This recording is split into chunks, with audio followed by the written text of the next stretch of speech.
হ্যাঁ দর্শক, এখানে এমন আজব একটি ঘটনা ঘটে গেছে যেখানে দেখা যাচ্ছে এক বধূ দুই স্বামী। বিস্তারিত শুনবো তাদের কাছ থেকে।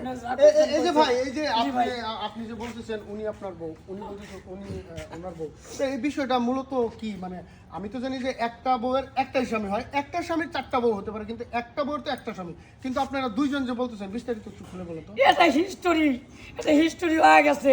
বহুত মানুষের একজনের থাকে, এক বউর আবার দুই স্বামী কেবা করে হয়, এটা কোনো সময় না। কেবা করে অভিকন একজন মানুষ দুইখান বিয়ে করিতে পারে, এটা মানি নেওয়া যায়, কিন্তু একটা মেয়ে দুইজন স্বামী কিভাবে হয়?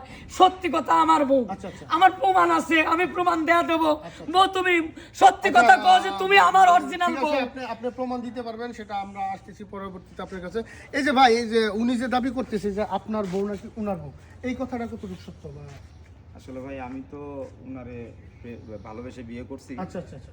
তো আমি তো জানতাম না যে উনার আগের হলো হাজবেন্ড আছে, ঠিক আছে?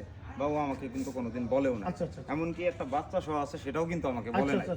আজকে ও যদি এখানে না আসতো তাহলে বিষয়টা কিন্তু আমি জানতে পারতাম না। আচ্ছা আচ্ছা। হ্যাঁ, এখন ও যেহেতু প্রমাণ স্বরূপ দেখাতে চাচ্ছে যে এটা তার বউ, হ্যাঁ, এটা যদি তার বউ হয় তাহলে এখানে যারা ময় মুরব্বী আছে বা গ্রামের যারা প্রধান আছে তারা যে সালিশটা করে দিবে, এটা আমি না, আপনি বিশ্বাস না করলে জানে যে আমি তো সওয়াল লিয়েছি।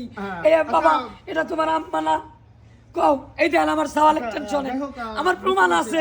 আপনি আপনার সন্তানকে নিয়েছেন। আচ্ছা আপু, এই যে আপনার স্বামীর সন্তানকে আপনি অস্বীকার করার কারণটা কি যদি একটু খুলে বলতেন? আসলে ভাইয়া কি বলবো বলেন, কোনো মেয়েই চায় না যে